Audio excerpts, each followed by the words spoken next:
Hey beloved, it's your sister here, Priscilla. I know life is full and busy, so the fact that you're spending some of your time here means the world to me. I'm excited, I'm grateful, and I don't take it lightly. My heart is to make every episode you spend here absolutely worth it. Now, we've been recording all year to get ready for this launch, so if you hear some references from past months, just know it's all in preparation to bring you fresh encouragement every week. You'll hear episodes with my amazing sister Christy, inspiring guest interviews, and deep dives into God's Word and the everyday together. I'm so glad you're here, so let's go. This is just the beginning. We are so strong.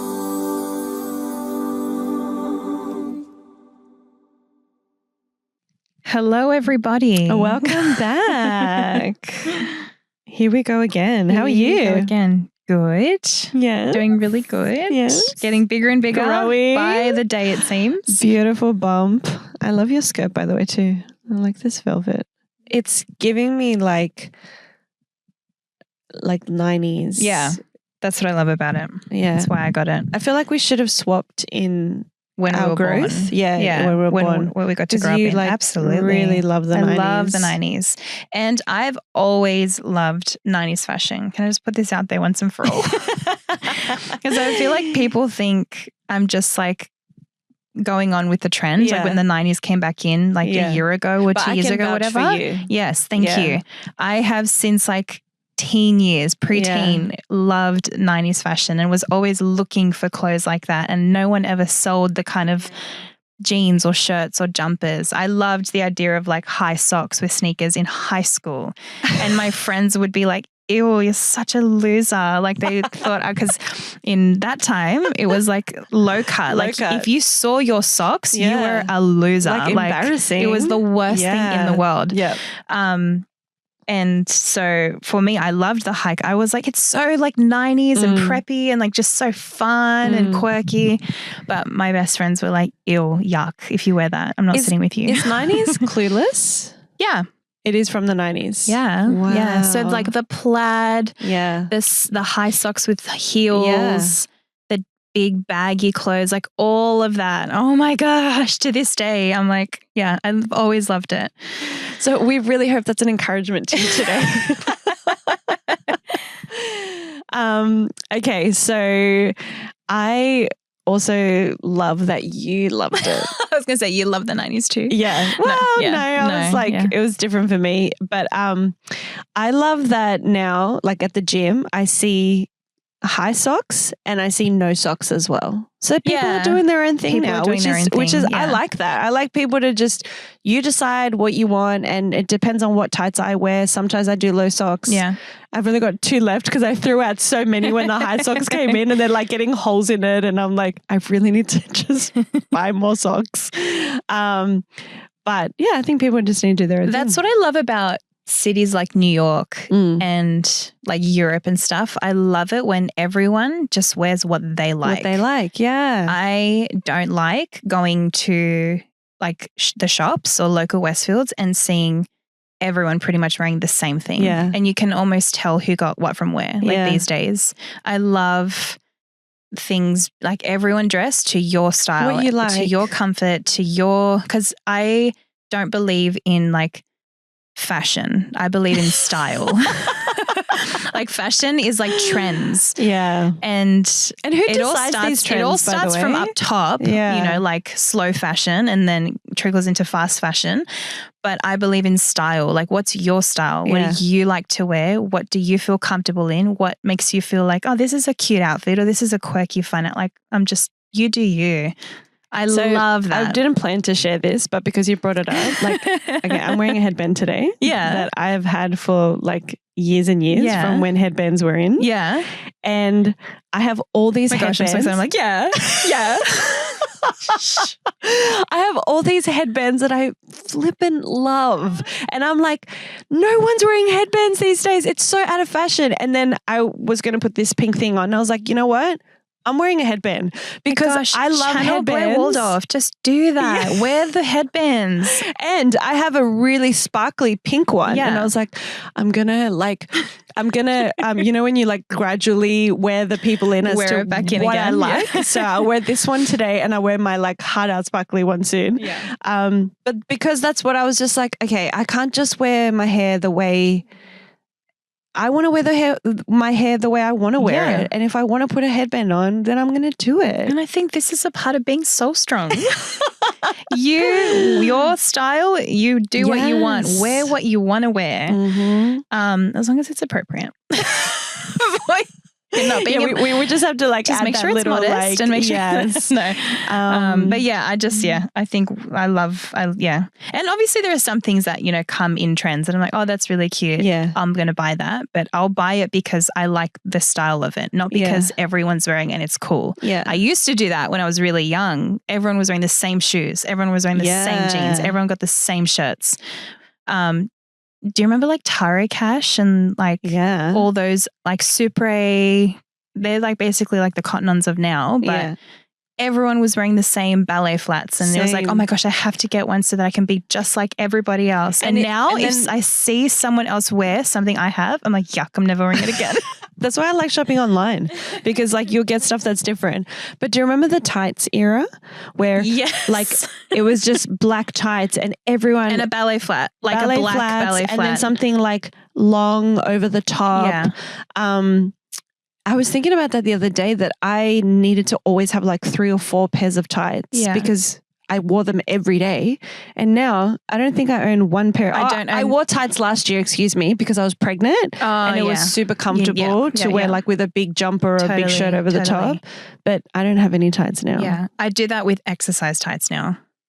Oh yeah. Like I wear exercise tights with a big shirt and a jumper or whatever. Like I probably would have worn, but my gosh, yeah. I love to buy lots of stuff from everywhere as well. Like I'm not like these are my 3 or 4 favorite stores. Like I can buy from anywhere and just like I collect pieces rather than. So speaking of that, I went into Suzanne for Mother's Day to buy Mum and Nana a gift. And there were these tracksuit, sorry. It was so comfortable and it felt beautiful that I was like, when I have money, I'm coming back here to buy my tracksuit. How much were they? They were like, it was really expensive. It was like $80 or something. And I was like, I am not rolling. Should put on lay-by. Yeah. Or done Afterpay. No, I'm off Afterpay. I'm not allowed to use Afterpay anymore. And I said to Zane the other day, I go, now that I'm not on Afterpay anymore, I realize I had a lot on Afterpay because you don't think about it. You're like, I can pay it off in the next little while. But now when you got to pay for it up front, you're like, oh, crikey. One last thing about clothes.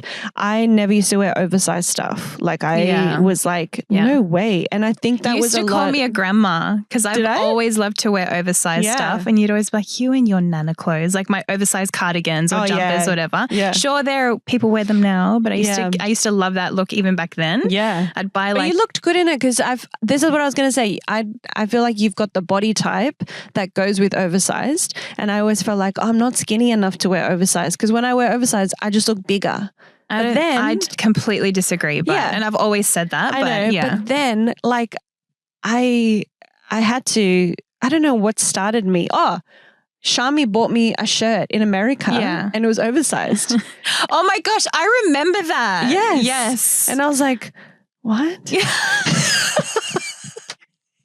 I'm like, what? It's not clinging to my abs, my fake abs and my body. And then I was like, this is comfortable. It's so comfortable. And it was great. And now I'm like, everything is like oversized. I feel comfortable. Because I grew up in the era where you had to be flat. No, totally. So I was always like sucking my tummy in and it was all tight fitted, but you're always like sucking your tummy in. And now it's like, I just want to live my life and be comfortable. So I'm grateful for it. Yeah, I'm so grateful for it. One of our girlfriends, she was just saying like a few weeks ago to me, she goes, I love that oversized is in fashion now. Yeah. And I was like, wear whatever you want. Why are you waiting for it to be in fashion? But she was like, everything's loose and comfy. You can be comfy all the time. I'm like, yeah, so good. I know. I love it. So now that we've just given all of I was trying to think really well with for what we're the talking last about. 30 seconds. I was like, how can we segue in this? Because what we're talking about is so like on the other side. But this is like part of being soul strong is just being like authentic and sisterhood, and this is what we talk about, and just being empowered to like wear what you want to wear. Be empowered to do that. This is also being a woman. Totally. Talking about 10 different things that have nothing to do with each other and then getting to the crux of it all. Getting into the heart of it. The cracks. The crux. I just snorted. I thought you said cracks. Because the face you gave me as well. You were like, the cracks. Oh my gosh, this baby's going to come out. I need a tissue. I'm wet. My face is wet. No, me too. This is going to be like, I'm going to be tired after this. Okay, welcome back, everyone. Oh my goodness. Okay, welcome. Yeah. If we look like we've been crying, it's just because we laugh so hard that we're crying. So, so every Monday I read through the first few books of the Bible. So this past Monday, I'm up to Exodus. Like the same books. Yeah, so I'm in a different part of the Bible every day, and Mondays is the first 5 books of the Bible. Oh, and you're moving through them on a Monday. Yeah. Cool. So last Monday, like I'm up to Exodus now, and I've been reading about the plagues, and like I actually did a study into the plagues like a number of years ago. So you kind of get a little bit like, oh yeah, I've studied it before. But then what kept coming up, which is what has fueled the theme for this episode, was that Pharaoh's heart was hardened and he was super stubborn. Was his heart hardened because he was proud and stubborn, or did God harden his heart? Well, the Bible literally says because the Lord hardened Pharaoh's heart. And I've never quite understood that before. Yeah, same. Because people are like, wait, so God made him stubborn or God, or like my students, I remember I said a few episodes ago, we actually did Moses last term. Yeah, cool. And that was a question. I'm like, you know what? I'll come back to you. And I don't think I did because I didn't know the answer to it. Why did God, what does that mean that God hardened his heart? Yeah. So I thought the same. I'd always be like, what do you mean? Like you're punishing him for something that I thought, but you're hardening. This is me talking to God. No, totally. I'm like, you're hardening his heart. And then when he doesn't give up the slaves, there's a huge plague that comes and does some devastating stuff. So the best explanation that I found in studying and reading about it is that one commentator said, God is allowing him to be who he truly is. Yeah. So it's about freedom of choice, because he can't come and influence you. He can encourage you and tell you. And there were a few times when he did kind of like, okay, you can go. And then his pride came in, which was the whole reason why I wanted to talk about it, because I was like, pride brought down kings. Like it's a huge factor. It brought down Lucifer. Like that was one of the first sins, was the sin of pride, or the first sin.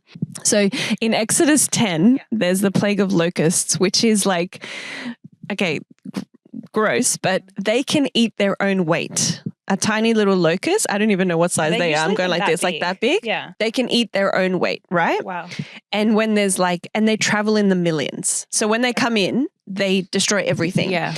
And so this is the plague after the livestock, the hail, so already they've lost their cattle has been damaged. With the hail and the lightning and the thunderstorm, lots of their vegetation was damaged. Yeah. But locusts come in and they actually eat up bark and thistles. Oh my gosh. So they take everything else out. Clear it completely out. So Moses comes in and warns Pharaoh and says, look, if you don't let us go, then the locusts are coming. And they know what locusts are, because apparently there was between I think it was between March and September, there was tendencies for locust swarms to come through. Oh, okay. So I always thought that it was something that hadn't, the locust was a creature that had never kind of come through, or they didn't know what was going about on. it. Oh, okay. Yeah. So it would have been That's a genuine threat then. Yeah, totally. So Pharaoh knew what was coming and was still like, no. And the reason why I say this is because this is the time when his advisors come around him and they plead with him. And they say things like, just let the Israelites go. Like admit that we cannot stand against this God and let them go. And I think that was probably the thing that intrigued me about it, that pride gets to a point where sometimes there's our closest people around us that are like, you got to let this go.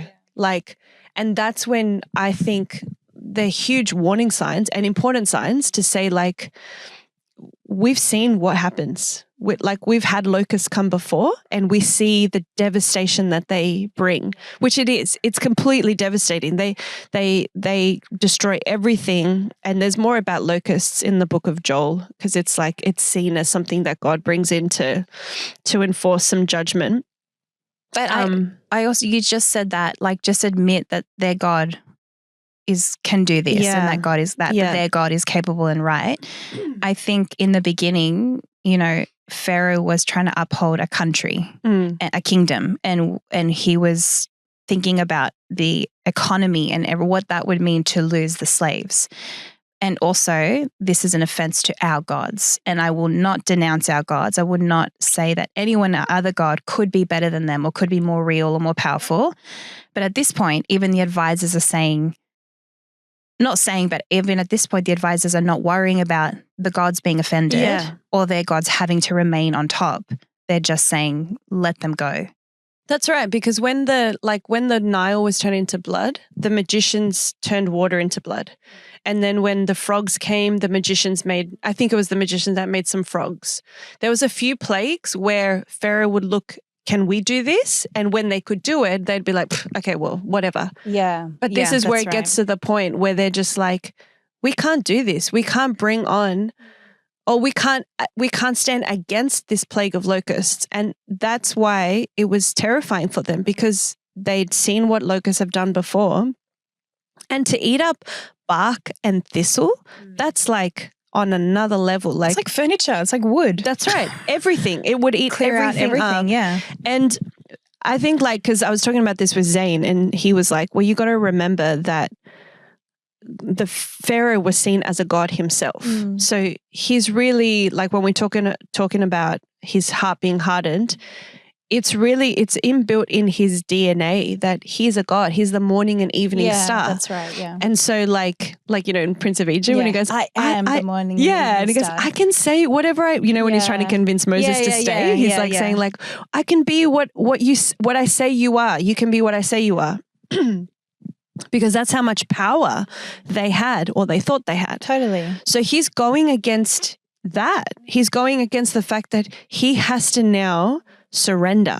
And they don't surrender. Gods don't surrender. Like pharaohs don't surrender. So what is it about pride that is so, like, it just grabs onto our hearts, and it's like a battle. It's like we're fighting against who we are, really, because, like, that's what I said, like, commentaries have said God allowed Pharaoh to show his true identity. And that was, I'm in control. I'm the powerful one. I say what happens, to the point where even after when he let the Israelites go, he chased after them. Yeah. Yeah. Because he couldn't deny it. So he loses all his vegetation. He loses his livestock. He loses his firstborn son. And then he chases after the Israelites and loses his army. Yeah. So really he comes back as nothing. Like there was no Egypt really after that. They never rose to that kind of power. And so that's why I was like, I want to unpack pride. Yeah. Because I think that, we saw it now on a huge scale it's such a dramatized version of it. Yeah. Yeah. And I love the song in Prince of Egypt where it shows like all the plagues are happening and all of that. Because you see it come to life. But what about in our everyday life though? Because we can't just think, oh, well, we're not an Egyptian king and God's not asking us to surrender a whole nation, but he is asking us to surrender. And so that's what I thought, and I wanted to share like just some practical ways that we are proud. Yeah. I think what's interesting as well is how Pharaoh, like going back to the point where in the beginning he was protecting something very real. Yeah. Like I think in the beginning his intentions were, no, I have to be what is he? Pharaoh. I was going to say the king. Pharaoh. I have to be Pharaoh. I have to protect my kingdom and all of that. And then as you watch the story, you kind of have to go, at what time did he cross the line? Sorry. At what point did it become doing his job and standing up for what he had to, his duty, what he thought was right in his heart and whatever. And then it became, no, it's about me now. Yeah. It's about my own emotion, my own pride, my own ego, my own need to be right or need to end on top or whatever. So I think that's interesting, that gauge of when it goes from what he thought was right to, okay, you've crossed the line now into the other side, which I think as we explore this would be interesting to look at, because sometimes we're not talking about, being a doormat now, and we're not talking about, don't be proud, say yes to everything and let people walk all over you. We're not talking about that, but we're talking about watching or reflecting in yourself. When do I go from, I know what I'm talking about, or I know what I need to stand up for, I know what my argument is about or whatever, to now it's just about pride now. Sure. And my emotions are hurt or my ego is hurt. Or something like I that. love that. How there's a line that we cross from our identity or what we think we're supposed to hold tight to, I'm getting a bruised ego or whatever it is. Yeah. So like I just typed into AI, like what are some practical signs of pride? Okay. All right. So some practical everyday signs of pride. Yeah. We're not going into tips yet. There's no practical tips yet. We're looking at the practical everyday signs of pride. So, and some of these actually were like, oh, okay, like they can be disguised. You might not realize it's a pride thing. Yeah. Not asking for help. I thought that was a big one. This is not me, because I always ask for help for everything. Yeah. I think I ask help too much sometimes. I need to do it myself. I'm not one to ask for help. That's not my go-to move. Yeah. But a lot of the time, and maybe this is pride, but a lot of the time it's because I can do it myself. Yeah. Like, no, it's okay. I got it. No, it's all right. I got it. But some people are like, yeah, help me. Like, why not? But I think like there's a difference between, I can do it myself, but right now, my husband could do it, or right now, my colleague could actually do this. So do we have to kind of decide, is this a control thing? Yeah. Or is this like I don't want to bother anyone? I think it's a control thing for me. Yeah. And it's because I know I can do it. So I'm happy to just continue controlling this. And it could be like helping me with my bag, or it doesn't have to be a big thing. It could be little things. I'm like, no, it's okay. No, it's okay. But not asking for help and that might even be a bit more deep rooted for some people. Like, I refuse to ask for help because I don't want anyone to be able to say or take credit for what I did. And that's a different one. Yeah. When we want to say like, I did this on my own. Sure. Yeah. There could be a little bit of pride in those moments. Being defensive, that is me. You got me. You got me there. I was literally going to be like, that is me. And you're like, no, it's me. I am very easily defensive. And if Reggie were here, he'd be like, oh, like he'd roll his eyes. And I can be very defensive very easily because I am too scared to admit I made a mistake, and not like out of a highly egotistical, angry, like it's like a defense mechanism. To be defensive. Yeah. I wonder where they get those names from. It's like the walls go up because I don't want to be vulnerable.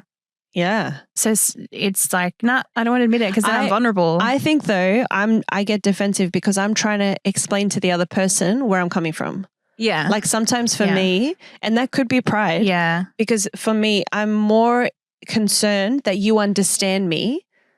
Yeah. Rather than just judge me for it. And I think that's because that's how I view the world. I think if I can understand someone, it doesn't mean I agree with them, but I can empathize with them. So I want that from other people. That's really true. If someone can say, or if my husband can say to me, look, I actually get where you're coming from, but that would de-escalate me a lot quicker because being understood is very important, even if I'm wrong. But like, do you get where I was coming from? Or, no, this is what I meant. What I meant was this. And when people don't want to even understand, that's when maybe my pride, I just get more defensive or more like argumentative. Maybe it's pride comes out more because I'm like, no, but stop.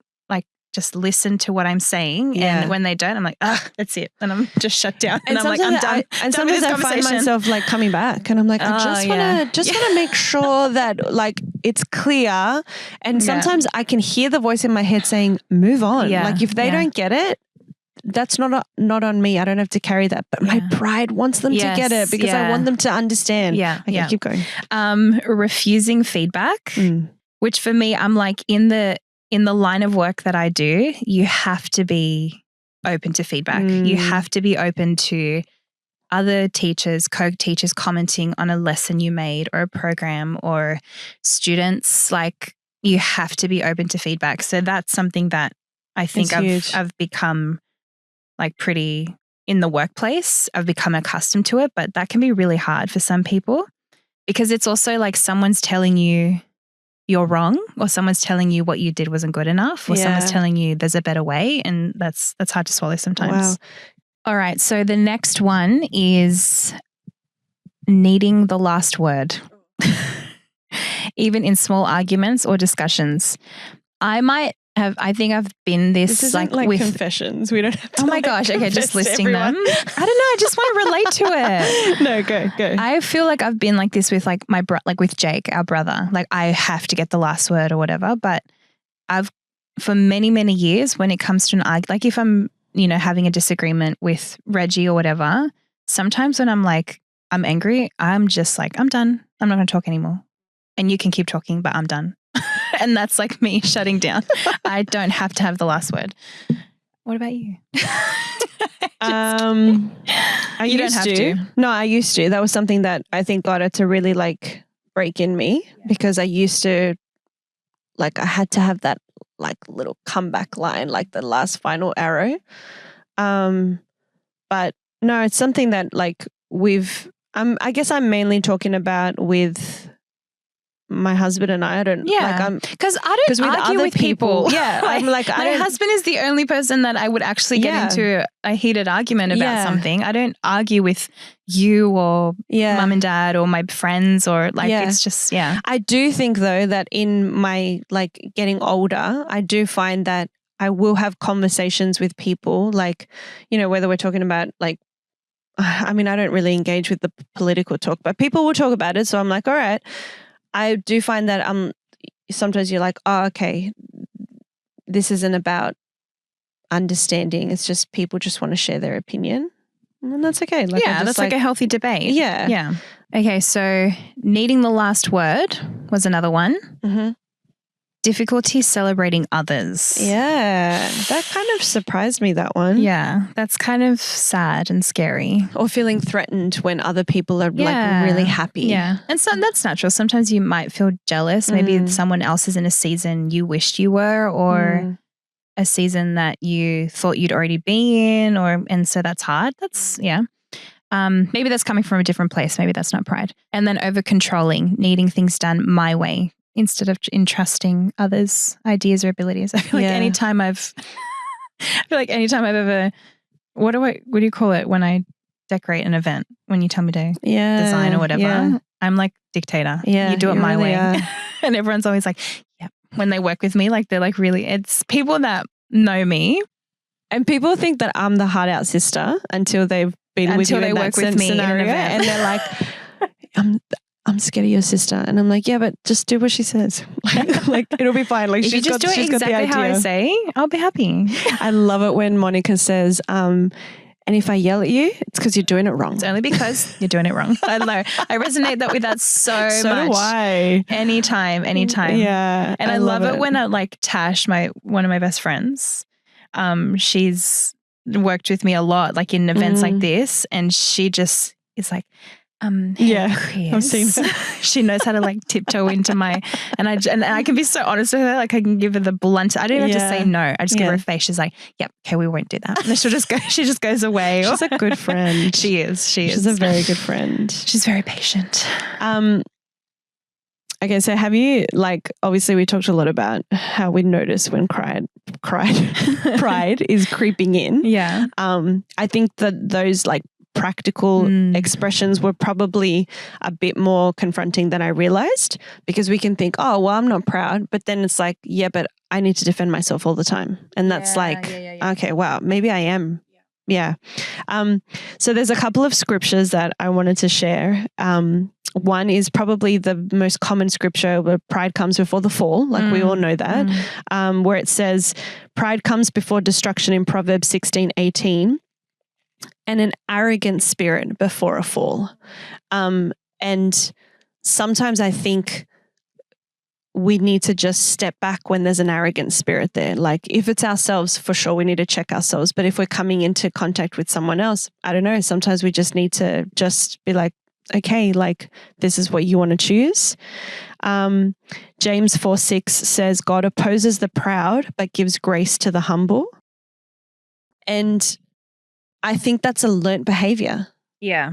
I don't think that's like a formula, like this plus this equals that. I think it's something that we need to practice, like over that humility. Absolutely. I think that was one of the biggest things when I was going through the content, thinking about the episode, because straight away I go, okay, how is this in my life and where do I feel like there's pride? And straight away self-reflecting, that was one of the conclusions I came to, that I think I've actually been in different ages and seasons of my life where I have been either more proud or less proud, or been more stubborn or less stubborn.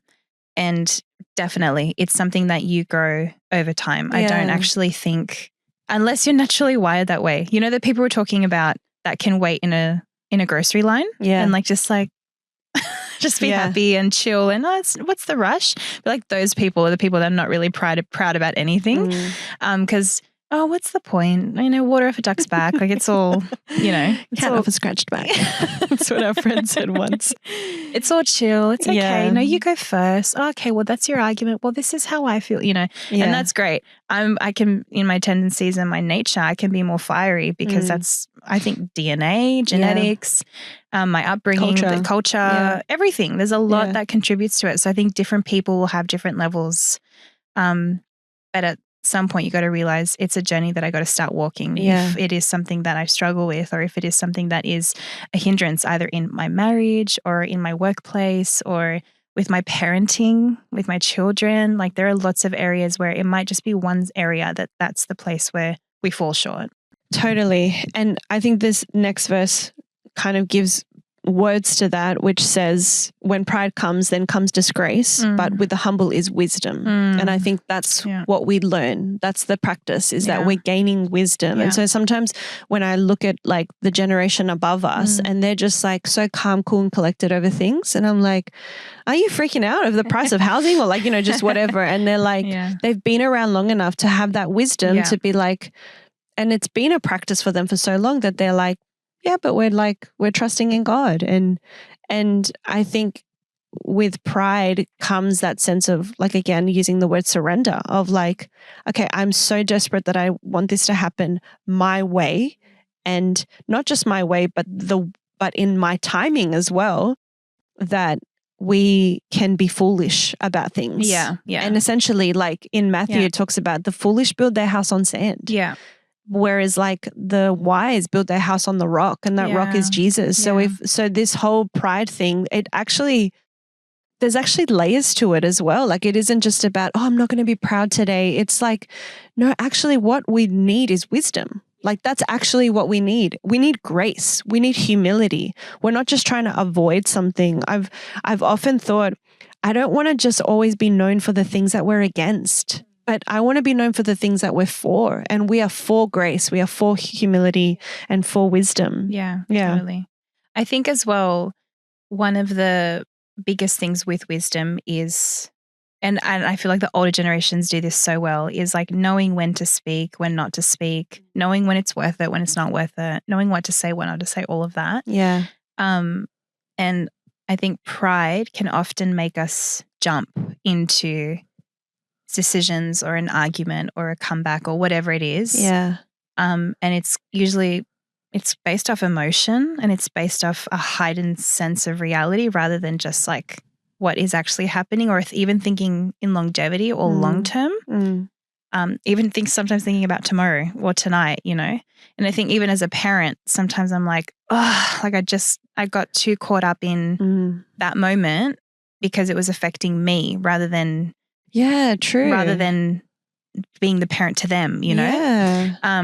And with that, I think it's just the stop and it's the pause. And this is something that I've slowly been learning over time. And I fall short of this all the time, but to just stop and just walk away and take a breath and then come back and deal with it, or just stop talking and like let the moment pass, let the argument pass, let your emotions come down.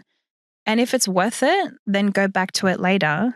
You will want to go back to it later in a calm response and say, hey, or go back to it having sought wisdom. Yes. So you come back with a tool as opposed to like, all right, let's just ramp this argument up again. And sometimes it's having a conversation with someone that you trust that will speak wisdom or life into the situation. Sometimes it's a prayer. Sometimes it's asking the Holy Spirit, like, okay, help me figure out what I actually want here, or what actually needs to be said, or what's actually important right now. It could be anything, but yeah, I feel like there's in wisdom is like, just wait, just settle down. Because too many times I've jumped the gun, and that's been and the reason I'm saying this is that when the verse says disgrace, pride gives disgrace. And that's what you feel after. You feel like a fool. You feel like an idiot. You feel disgraced because you're just like, oh, you know, I shouldn't have said that, or it came across wrong, or it's not what I meant, or, you know, whatever it is. Yeah. And I think the response time as well, because we do live in that, like we got the 3 dots that come up. So we're just like waiting. And a lot of the time, like, first of all, when it's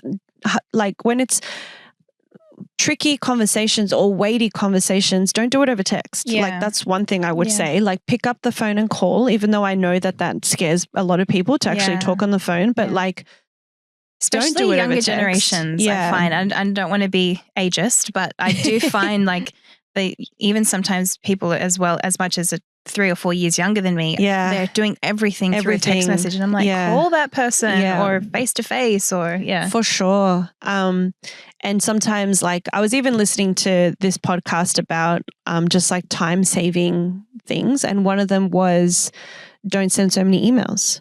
Like a huge like productivity waster is the emails, because one email births like all little emails and responses and stuff like that. And so the person was suggesting record a little voice note and send it. And within 2 minutes, you've got it sorted instead of emails going back and forth, which wastes a lot of time. I actually fully agree with that. Yeah. I'm definitely the person at work. I'm like, do you have 2 minutes? Can I quickly ask you? Because I'm like, if I just ask you this now, done, instead of like an email chain going back and forth. We had like when I was in my previous job, I was known as at the end of the meeting, I'd just grab the boss and be like, can I just grab 2 minutes? It rarely was ever 2 minutes. It would sometimes be 5, sometimes be longer. But in those few minutes of interaction, we just got it done. So much done. But going back to it is that I think we're trying to race to respond to something quick. And I am like the number one guilty of this. I want to resolve things quickly. I don't like leaving things. I want to like get over it. Let's have a conversation. And that's why people think I like confrontation. I don't, but I would much rather sit and have a hard conversation and then we move on with our lives than have something like you sit simmering with the away. Emotions of, I can't stand that. But in saying that, sometimes in the moment, and this is something I've learned in marriage, that in the moment isn't always the best time to resolve something.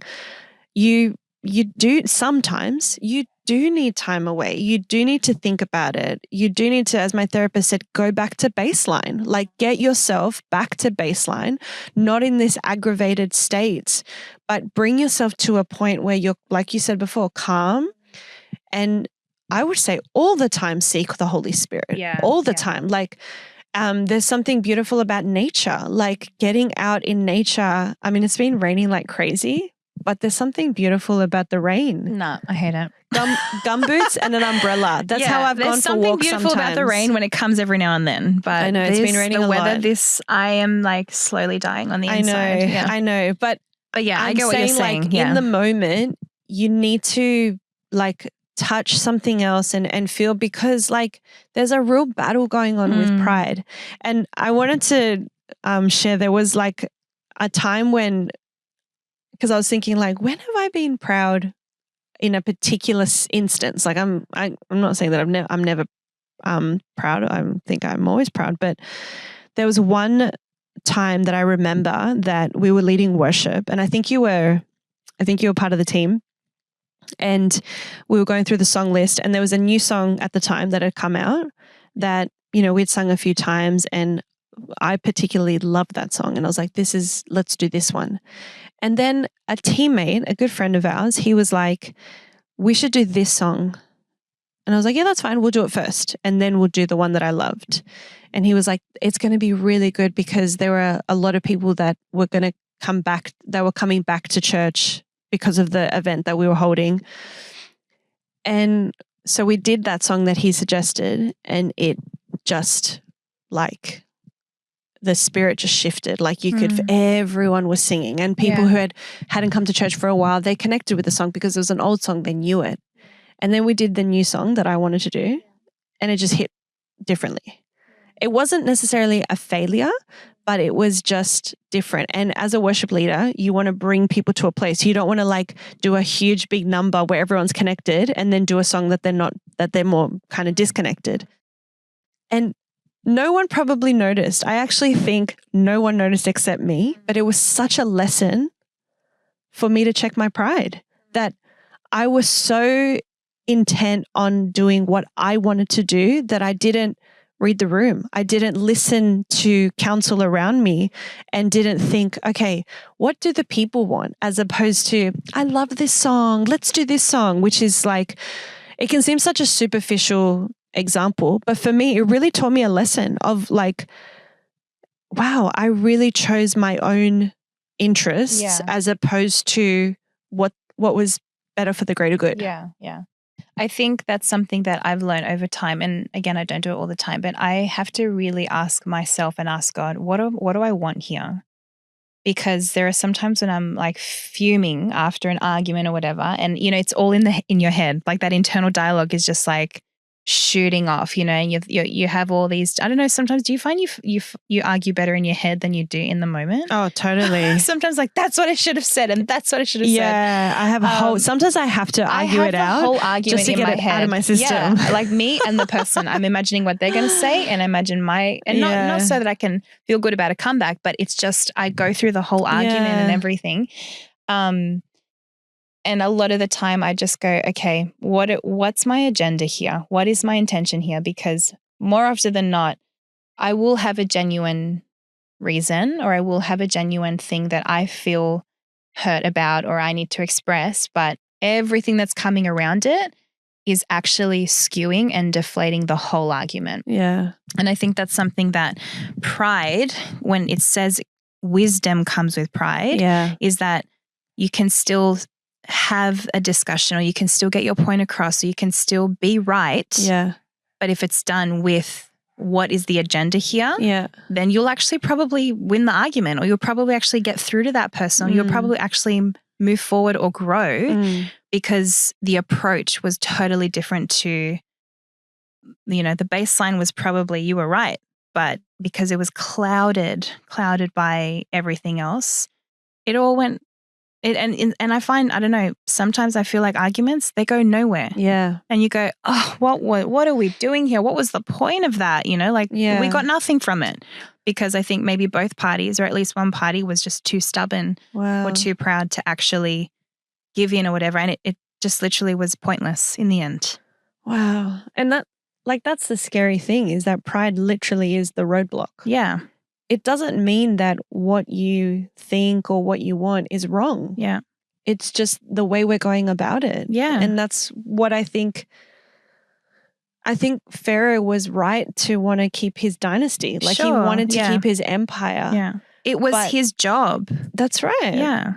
It was his like literally God-given or divinity given. It was his like the destiny of every Pharaoh. His whole point of being was to make this kingdom successful. Yeah, and make it better than the previous kingdom. Yeah. Well, that's what Prince of Egypt says. That they build like the next pyramid, the next statue of them is bigger than their father's. But he was just going about it the wrong way. Like he could have kept Egypt, and I've often thought about this, like Egypt could have still been the powerful nation that it was and just redirect, okay, we don't have 1 million slaves anymore that are going to build things. So let's start, getting workers and and just change the system. Yeah. But no, that doesn't come into play. But I think that happens in us as well. Like, and sometimes it's just about take a step back and look at it from a different perspective, like get a bird's eye view of what the situation is. And that's why it's important to have wise counsel around you. Like we're not talking about, have your friends that you go and gossip to every time you have a heated fellowship. Or that will support anything you say and not challenge you or hold you accountable. Yeah. Yeah. And sometimes that wise counsel is the person that's going to say, but did you think about it from their perspective? Yeah. And you're like, what? Yeah. And it is the wise person that's going to tell you, just take a beat. Like take a beat before you respond to this. And I think, and you were saying this before about parenting, I think that's been a huge lesson for me, is because when we need to respond straight away, but sometimes we actually like have to be like, okay, let me think about this and I'll come back to you. Yeah. Which again goes against everything of who I am. Because I'm such a, let's get it done. But the wisdom comes from the pause. And I know we shared this in, I think, the first episode, but it's what Jesus did when he withdrew to spend time with God. And he gained counsel. In the Garden of Gethsemane, he literally said, like, take this cup from me. Yeah. So in those moments, we're not saying that everything has to be like, oh yeah, we know the way. Yeah. We can be in that moment going, this sucks. Like this is so hard. But like, God, what's your will in this? Where am I supposed to pivot or learn or maybe acknowledge that we were wrong? And I think like just going off that point with what's God's will in it, the irony or the cyclic nature of the fact that pride was Lucifer's sin, the introduction. I always think anything that is negative or comes against us or is representative of unlove in this world is a ploy of the enemy, right? And God designed us to be in community. He designed us to live in harmony, to be peaceful, to everything's fair. No one needs any more than what they need, and we take care of each other. The whole village concept, that's the root and intention of his design for us. And pride is the wedge that is driving us exactly in the opposite direction. So I think remembering that pride is not just about, be humble. It's actually like, no, we're actually returning to the will of God. Yeah. By becoming humble. Very good. By being flexible, by stopping and going, okay, hang on, what do I want here? What's happening here? It's not just about being able to say sorry and all of that. You're actually going, you're doing what Jesus did. Yeah. You're coming back to the will of God. And that design of us living within the will of God is where his original that's so beautiful hope for everything starts to be reborn again and come through. And that prevails. Because right now, a lot of the enemy's plans are prevailing, and not forever, but a lot of our world is structured around what he's trying to do to separate and pull apart what God originally wanted for us. Yeah. And when we do put ourselves as number one, then that's sometimes we become the only one. Yeah. And we don't think about the community, and we don't think about the fact that, okay, why am I saying sorry? Do I regret what I said? No, but I am sorry that it hurt you. And I'm sorry that your feelings have been tarnished because of this. So maybe I need to rethink how I say things. Does it mean we like walk on eggshells around everyone and always just like was that okay how I said it? No, I'm not saying that. There's a line there too. But if we are doing everything we can to be for other people, then pride will slowly not even become a factor anymore. Yeah, it won't become second thought. Yeah. It will become second thought. It will not be the nature, the go-to, the default. Yeah. No. And I think it's really poignant because there's this Bible reference that David talks about, and it's something that it's come up a lot. And I find that because I've walked with the Lord for many years, I can easily think that I've got it together and I'm good. And then I read this verse and I'm like, no. Like, this brings me back. And it's Psalm 139, 23 to 24. And it says, search me, O God, and know my heart. Test me and know my anxious thoughts. See if there is any offensive way in me and lead me in the way everlasting.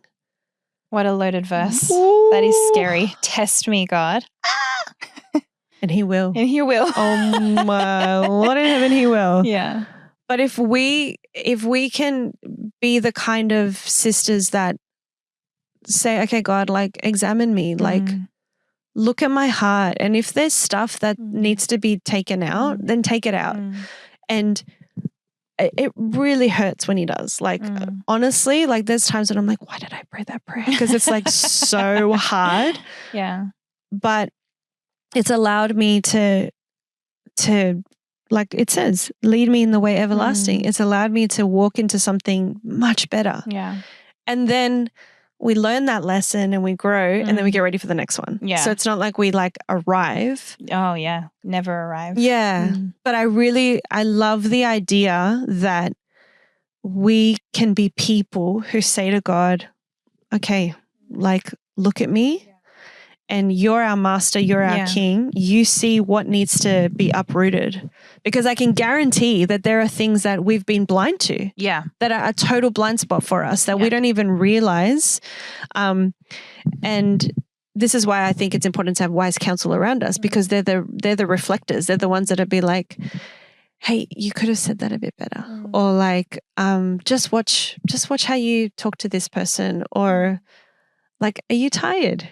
Is this the best time for you to make a decision like this? Because you might be thinking about yourself as opposed to, now in saying that, I don't want to come across like I'm all good and like I've got all this wisdom to share.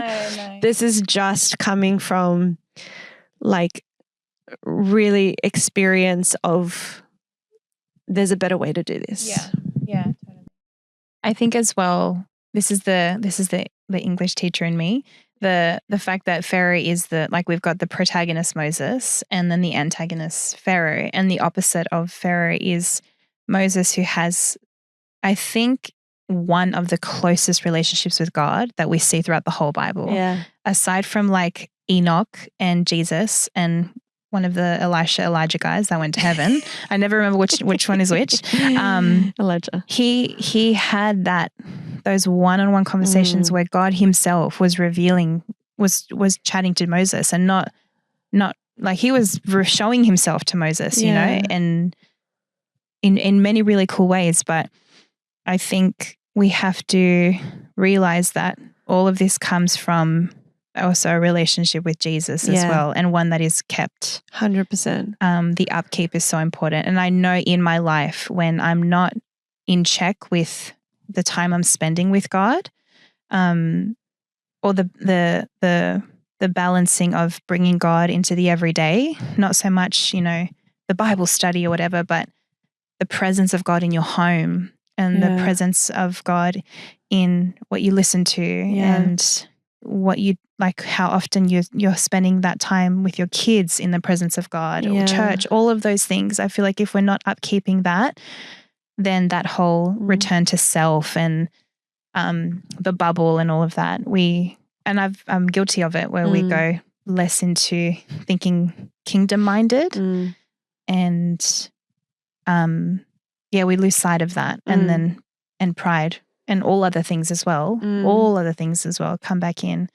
And I don't know if I've actually ever said this in an episode. I feel like I have, but my pastor, he did a sermon one time, and his point was basically everything we do should be through the lens of the second coming. And it's such a like meaty statement, and it sounds so like hectic. Yeah. But I think we have to get into the habit of facing our challenges or facing our circumstances through the lens that there is an eternity. Yes. And that this life is not forever. We have to actually live in that mindset that right now is not permanent. And not because time is fleeting, but because this world and the time we have on this earth is genuinely going to be over. And there's another one coming, and that's really what is the end goal. And I think that can even crazy to think about that. I know. But it's so true. But I think that mindset of right now is not everything sometimes allows pride to dissipate, and you can be more humble and more flexible and more loving or forgiving or whatever, because you know, as much as this is important, what really matters here and what's the end goal here. And if you can't find the kingdom or eternity in what is happening, and if that can't ground or balance you, then you need to reset. You need to check things out again. Yeah. That's so good. I feel like you could say that in every episode. Well, that's why I brought it up, because I feel like this for me, this kind of mantra and motto that rings in my head every now and then, is I apply it in nearly every area of my life, because that's but that's why we're here, though. That's the core business. We're here to build. That's right. It is the core business. Yeah. Like, we're here to build the kingdom. Yeah. And in that, we get to build little homes and little families, and we get to be part of villages and all that, which is beautiful and lovely. But we're still part of the kingdom. Yeah. We're still part of the main, like, keep the main thing the main thing. Yeah. And as soon as we focus on that, like we said earlier, we're not going to think about pride anymore. Yeah. Yeah. It's not even going to be an afterthought, because the focus is not on ourselves. The focus is on the greater good. Yeah. Like building his kingdom and what he wants. And building his kingdom, like you said, the little homes we get to build is also that as well. Beautiful. Yeah, of course. You've been entrusted with that marriage. You've been entrusted with those children. And sometimes I'm freaking out about the future, or I'm worried about the season we're in with my kids or anything like that. And God's like, you're the matriarch of this family. What are you doing in the home every day? As for me and my house, we will serve the Lord. Where is that, Christy? Where is that proof of my hand, my mark in your home and in your lives? And I think sometimes, pride is a huge part of me not remembering that and focusing on that, because I've lost sight of that, and things have become about me, and this is not fair, and I'm doing so much, and but the core business, it comes back to that. It is also like taking responsibility as well of your own stuff. And I watched this incredible YouTube video of Emma Grede. I don't know if you've heard of her. She's like a massive like business entrepreneur woman. She does Skims and Good American, like with the Kardashians. Cool, yeah. Yeah. She was one of like the kind of ways that those businesses came about. But she shared how like no one's coming to save you. So you need to take ownership. Now, obviously we believe that God's saving us. Yeah, no. But what she's saying is when it comes to you growing your business or growing, even she said, even in your lifestyle, you can't just hope that someone's going to come and fix this. Like you need to take ownership of it yourself. And I loved that so much, because sometimes we can sit back and think like, woe is me. Like, but look at all of these circumstances that are my disadvantages. And we could probably all make a really compelling list of reasons why we are victims to our circumstances. Or we can step up and say like, okay, was that scripture, in my weakness, he is strong. So if I'm really weak, he's super strong right now, which means that he's going to do an amazing thing. And again, it points to the kingdom, points to the fact that we're part of something greater. We're not doing this on our own. And if I've got God on my side, if he's for me, who can be against me? And sometimes that against me is ourselves, which is where, like, the root of this whole thing, it's the self wanting to win, wanting to be right, wanting to pursue our own passions and desires. And, to a certain degree, yes, but then we got to surrender that and say, okay, God, like, what are you, that verse again? Okay, search me, examine me, and then lead me in the way everlasting. Yeah. In the way everlasting, what we were just saying. Eternal. Lead me in the eternal light. Yes. Like, lead me in the path that is all about the everlasting eternal life. Yeah. So good. So good. Thank you so much for listening. We're building the kind of space we've always wanted to be a part of. A community where women can feel and think and laugh and maybe even shed a few tears. This is where real life meets real faith, and shared lived experiences plus open hearts will remind us that hope is always within reach. Our prayer is that every time you press play, you'll walk away lighter and stronger and ready to step into everything God has for you. So thank you again for being here. You are stronger than you know. Sending love, peace, and a little sparkle. If you loved today's episode, we would love if you would share it with a friend, and join us at soulstrong.com.au.